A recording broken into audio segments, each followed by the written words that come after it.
Hello，好耐冇見，今日咧好有心情，就諗住介紹一啲我覺得好好用嘅嘢俾大家啦。第一樣就係我對上呢個秋冬用得最密嘅氣墊粉底，呢個牌子我唔識讀 TIR。我最中意就係呢款啦，但係其實佢有其他唔同嘅系列嘅，基本上我試晒佢咁多款噶啦。佢咧紅色嗰款係最 classic 噶啦，遮瑕度好高嘅，咁同埋踩上嚟咧會有一個成膜感。然後粉紅色嗰隻又試過，然後藍色純防曬嗰隻又試過。試到最尾咧，我都覺得好似唔係好適合我用，因為我個朋友一開頭推介佢嘅時候咧就話遮瑕度好高，同埋咧佢踩上嚟咧好方便，幾下咧就已經可以化到一個好完美嘅底妝噶啦。但係我嘅膚質用起上嚟咧就會覺得好似好厚粉咁樣啊，尤其係佢成膜之後咧就會有一層粉感，而粉紅色對我嚟講都係差唔多嘅感覺。藍色嗰隻純防曬咧太薄喎，一啲遮瑕度都冇喎，所以一開頭咧我係半放棄狀態㗎啦。因為我買咗呢一隻咧最潤嘅版本俾我媽咪試，我媽咪用完之後咧佢好中意喎。然後到對上一次去韓國同佢補貨嘅時候咧，我自己都買咗一個細 size 嚟試啦。原來最適合我嘅嗰個版本竟然係呢一個啊！雖然佢係最潤啦，一開頭我就會覺得會唔會太潤，對於我呢啲敏感乾性皮膚嚟講咧，都好容易會焗到有粒粒咧。點知係完全冇呢個問題，個顏色好多選擇。我用緊嘅呢一個係13號色啦，就係佢哋成個系列最白嘅一個顏色嚟嘅。咁香港咧，我見到 Rock On 啊、松本清啊都有得賣呢一個牌子嘅，但係通常香港係入咗3隻色嘅啫，17、21同埋23。咁對於我嚟講咧就太深色啦，所以我每一次咧都要去韓國或者係託朋友幫我入貨入呢一個13號色嘅。佢喺搽上面咧，的確係對比起其他系列嚟講係潤好多嘅，但係唔代表佢冇遮瑕度喎，透氣度咧啱啱好嘅。所以我除咗喺韓國呢啲咁乾燥嘅地方試咗佢覺得 work 之後咧，我就帶咗佢翻香港再試下香港比較潮濕少少嘅冬天用唔用到，都完全冇問題。佢呢個係網狀嘅設計，佢唔係海綿，所以佢吸得冇咁快，即係唔會咁快乾咗一劇嘢啊。然後都係一個底妝嘅 product， 就係 Laura Mercier 嘅保濕定妝噴霧。佢同我以往接觸嘅所有定妝噴霧係有啲唔一樣嘅，因為以前嘅定妝噴霧咧係會成膜之後咧，佢係比較 matte 面嘅，同埋係需要熬得好勻，如果唔係就會有白色一點點啦。呢個完全冇呢個問題啦，同埋其實佢係噴完之後咧，佢係有個水光肌咁嘅效果嘅。喺妝前同埋妝後都試過用佢，睇下會有咩唔同效果啦。我自己係比較中意妝前用佢嘅，就係你搽完防曬之後咧，你就噴一陣，然之後就上粉底。上個春夏咧最中意嘅嗰個粉底咧就係 Charlotte Tilbury 嘅呢一個 Airbrush Flawless Foundation 啦。咁我喺 Reels 嗰度都有介紹過，佢個遮瑕度係好勁。通常咧我飲少少酒咧，我成個人都會紅晒噶啦，而呢一個係可以遮到嗰個紅。我今日呢個妝咧都係用佢嘅，因為今朝咧去咗做訪問，面對一啲高清嘅鏡頭，又或者係廠景啊，好多燈打落嚟嘅一啲拍攝咧，其實我係一定係會化一個好 matte 嘅底妝嘅，因為我本身顴骨好高，同埋即係我嗰啲五官咧靚啊，又或者係水光肌嚟講咧係唔靚嘅，所以我就一定係要化啞光嘅底妝去開工嘅。而呢一個粉底咧，襯呢一個保濕噴霧咧，佢有少少中和咗嘅效果，呢個真係比較乾啲嘅。佢咧係好快就會成膜噶啦。佢嘅好處就係佢遮瑕度好高之餘咧，佢係好似啜咗落你個皮膚度咁樣噶。所以每一次用佢嘅時候咧，我要好快就上咗個底妝。朝頭早嗰個步驟咧就係搽完 cream 啦，然後搽防曬。搽完防曬之後咧，你等1-2分鐘之內咧，我就會上埋嗰個粉底噶啦。如果當日係要用粉底嘅話，而個妝嘅持久度咧亦都拉高咗嘅，所以我都真係幾中意呢一款。如果你係好中意水光肌嘅話咧，其實可以喺完成個妝之後咧，再噴多一層嘅。咁等佢乾咗咧，佢就會有一個好自然嘅光澤感。雖然我都會熬下佢先噴嘅，但係其實呢一支嘢係唔係好使熬咯，佢唔會有白點，亦都唔會有任何水滴嘅。呢個幾推介。然後就係防曬啦，呢一支我喺韓國嘅 Olive Young 買嘅。第一次接觸佢嘅時候咧，係同 Cosmo 拍咗一個評測，最 hit 咧應該係藍色嘅，因為嗰個係會比較保濕啲。但係因為我咧係敏感皮膚啦，所以我就揀咗呢個綠色嘅溫和版，係純物理防曬嚟嘅。藍色嗰個咧就係應該物理加化學。咁呢一個就係純物理啦，因為佢係純物理，所以搽出嚟咧，佢會有少少白白地嘅。但係我試過係唔會流白汗，雖然搽佢咧係要花多少少時間嘅，但係因為我之前用咗好多年嘅 Fancl 物理防曬咧，都係差唔多。因為只要佢係物理防曬，佢就係會比較偏白啲㗎啦，會有一個提亮咗膚色嘅效果。我自己係唔中意揀一啲會成膜變乾嘅防曬嘅，因為嗰啲質地咧其實係溝唔到個底妝啊。呢個嘅質地咧 so far 我係溝到晒所有自己試過嘅底妝，唔會有擦膠碎，亦都唔會有白色痕喺度嘅，所以呢個係幾好啊。同埋我覺得佢嗰個乾身程度咧，又或者佢嗰個保濕程度咧，係拿捏得啱啱好，係對於香港嘅夏天咧，前幾日好潮濕嘅時候，我用佢咧都唔會有一種好局促嘅感覺嘅。下一樣都係防曬啊，就係呢一個 Supergoop 嘅防曬 stick。我記得好耐之前咧，我係介紹過 Supergoop 嘅身體防曬，即係噴霧嗰隻嘅。咁佢就出咗呢啲咁樣嘅防曬棒啦，其實係好方便。雖然我口講好懶啦，但係其實我一朝頭早起身咧就會搽防曬噶啦。就算我唔出街都好，我都會搽嘅，因為會見到日光嘛。一係你就拉晒啲簾，如果唔係啲紫外光都會入侵你皮膚嘅，所以要注意啦。佢完全唔使整污糟隻手嘅情況之下，已經可以搽到防曬啦。而呢個係透明嘅，十分之好。咁你朝頭早咧，咁可能就擦，跟住之後揾手指咧捽翻入一啲呢支棒搽唔到嘅位置。如果你真係好懶，你係唔想掂到隻手嘅話咧，你咪捽耐啲咯，即係依啲位啊、眼底嗰啲位啊都要捽埋咯。但係呢一個防曬咧，唔係隻粉底都 blend 到嘅，比較常用喺唔使出街嘅時候嘅。我自己就好中意咧，佢係完全冇香料啦，佢係 vegan 啦 ，non-irritating 啦。對於敏感肌嚟講咧係好友好嘅。俾我發現咗，原來佢出咗一個物理防曬嘅版本哦。佢係咁樣噶啦，啱啱都講過啦，物理防曬咧係一定係會白噶啦。佢唔係我講到咁恐怖嘅，即係搽完之後你會見到其實而家都唔係好明顯有白色嘅痕啦，但係近睇係有嘅。對於成日搽防曬又唔記得搽頸嘅人嚟講咧，我超級推介你買一支咁樣嘅棒啦。基本上你擰擦都唔使捽啦，就搞掂噶啦。因為咧頸係好多人忽略嘅位置嚟㗎。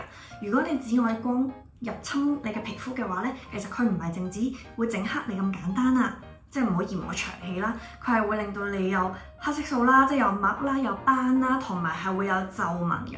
係咪好恐怖先？即係你嘅頸紋啊！如果你唔搽防曬嘅話，會越嚟越誇張㗎。好驚啊！求其搽一搽啦，每一日都。同埋防曬咧係要落妝嘅，我係每一日都會落妝嘅。Dior 嘅粉狀胭脂同埋膏狀胭脂，佢哋係同一隻色嘅，因為我自己係好中意用001號色嘅，而佢呢個胭脂 stick 咧都出咗001號色。搽咗001之後咧，係真係會有一種白裏透紅嘅健康感嘅，所以我係好中意呢款。呢個係比較新版本嘅包裝，由以前黑盒去到長方形盒，再去到而家方盒咧。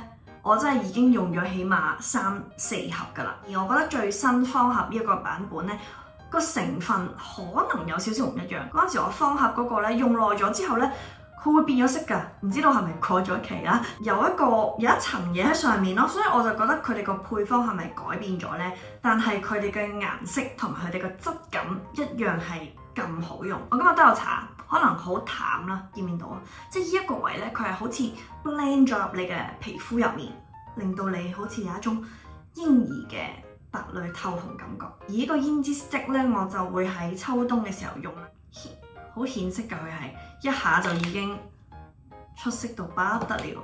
咁你就 blend 開佢啦，佢又係 blend 得好好。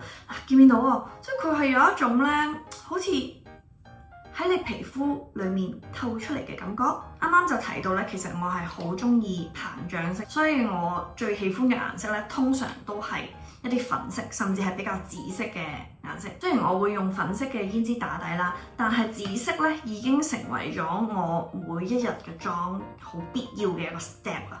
因為佢係會有一種撲出嚟嘅效果。出咗紫色之後咧，我就好依賴呢種紫色喺我嘅三角位嗰度咧，重點加上去。係呢個 Suqqu 嘅胭脂液，其實咧佢有其他顏色嘅，個質地好好啦，同埋咧佢呢一個紫色咧，其實係有少少帶閃嘅。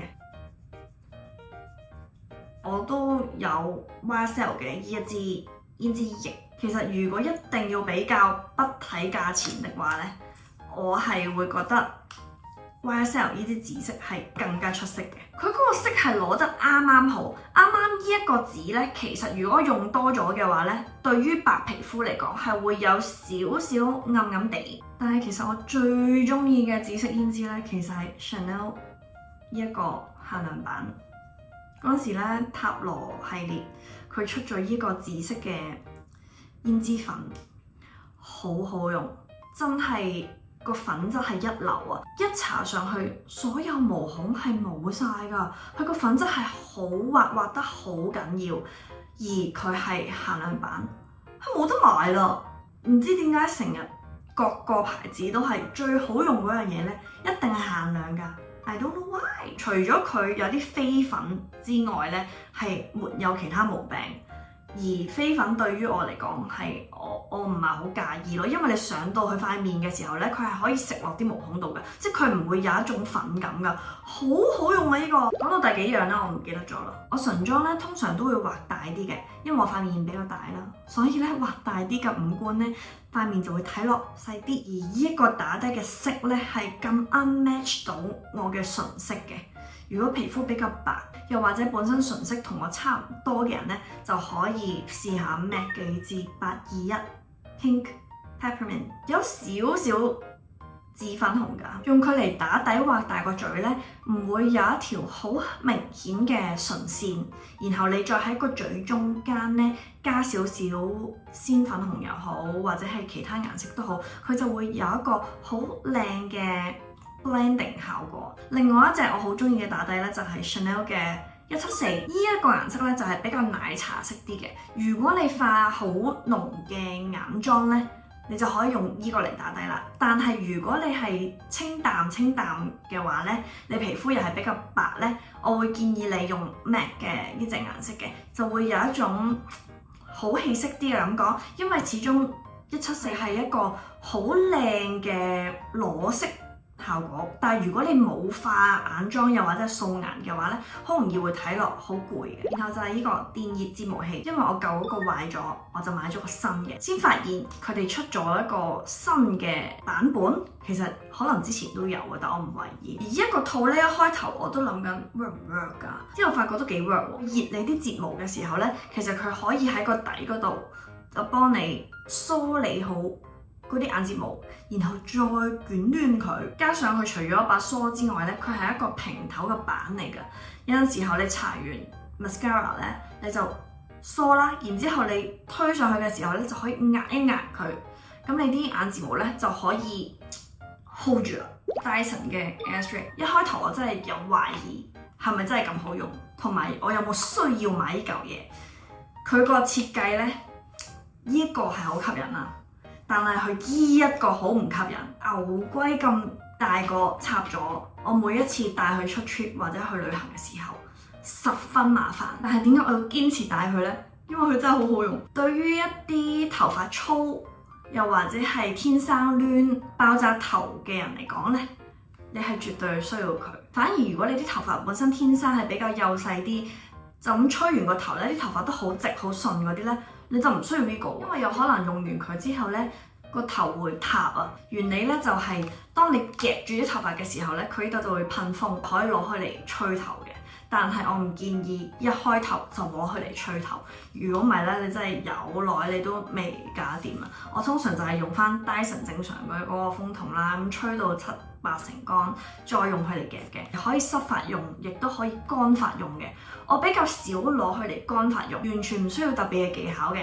我用佢嘅時候咧，我會用多少少護髮油，將啲護髮油咧逼入去啲頭髮度，希望冇咁傷。我唔覺得用咗佢之後咧，比我之前更加傷嘅，因為我每一日用直髮夾仲傷啦。吹出嚟嗰個直髮效果咧係好自然㗎。你有陣時用直髮夾咧，你咪會拉到佢好直嘅，就好似 set 咗頭咁樣㗎嘛。但係呢一款唔係，佢係好似你擁有一把天生嘅直毛咁樣。最後就係口腔護理啦。講咗呢個冇電嘅先啦，呢個咧係我當期買嘅刮脷刷啦。點解我特登要講呢？係因為我之前試過好似牙刷嗰啲版本嘅，始終係牙刷毛啊，我覺得咧好快會消耗。然後我就揾到呢一個直膠嘅刮，超好用，同埋佢有一個盒嘅，你平時帶出街都好方便咯。最後就係呢個牙線機啦。因為平時我牙齒護理嘅步驟咧就係實體嘅牙線，跟住之後刷牙啦、刮脷啦，最後嘅步驟就會用呢一個水牙線咧去噴嗰啲蠟。佢個力度咧對於我嚟講係適中嘅，我唔中意有衝擊力嘅，因為我驚會噴到啲牙肉萎縮啊。佢嘅設計咧有個特別位咧就係佢可以喺個頭嗰度剔上剔下嘅，剔上咧佢噴出嚟嗰個水咧就係直線，然後拉落去咧。佢個噴出嚟嗰個方式咧就係噴射式嘅，我係好中意噴射式，可以全方位照顧到啊！佢就咁樣就會將你正如刷唔乾淨嘅一啲肉碎啊，或者係呢啲食物嘅渣子噴晒出嚟咯。入水都好方便嘅，咁咧呢度有個窿，同埋佢呢一個咧係可以刷出嚟嘅，咁樣。每一日用完咧，我都會將呢一個口咧打翻開佢，唔想去噏到髮毛啊。佢有分 intense、medium 同埋 sensitive 啦，我係用 intense 嘅，因為佢最大力都唔會好大力。分享完畢，下次再見啦。